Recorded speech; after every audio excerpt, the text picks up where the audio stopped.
দেখো ভাত ভাজা হয়ে গেল। এইভাবে বাসি ভাত থাকলে তোমরা সুন্দর করে ভেজে খেয়ে নেবে, খুব টেস্ট। প্রথমে সাদা তেল দেবে, তারপরে দুটো লঙ্কা, তেজপাতা, দারচিনি, লবঙ্গ, এলাচ, একটু কালো জিরে ফোড়ন দিয়ে ভালো করে এটাকে ভেজে নেবে। তারপর কেটে রাখা পেঁয়াজ দিয়ে একটু নুন দিয়ে ভাজা ভাজা করে নেবে, সামান্য একটু নুন দেবে। পেঁয়াজটা ভাজার জন্য খুব সামান্য নুন দিলাম। এটাকে ভালো করে একটু ভেজে নিতে হবে, খুব ভালো করে একটু লাল করে ভেজে নিতে হবে। এবার এতে একটু হলুদ দিয়ে এটাকে নাড়াচাড়া করে নাও। কালারের জন্য একটু হলুদ দিয়ে দিলাম।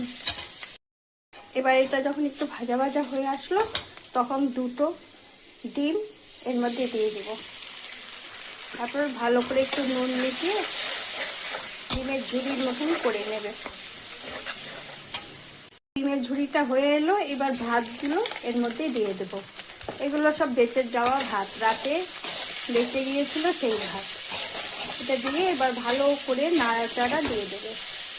এতে পরিমাণ মতো নুন আর মিষ্টি দিয়ে দেবে, যে যেমন মিষ্টি খাবে তেমন পরিমাণে মিষ্টি এর মধ্যে অ্যাড করে দেবে। এই যে নুন দিয়ে দেবে পরিমাণ মতো, আর এতে মিষ্টি দিয়ে দেবে, মিষ্টি চিনি যে যেমন, যারা খাবে না তারা দেবে না।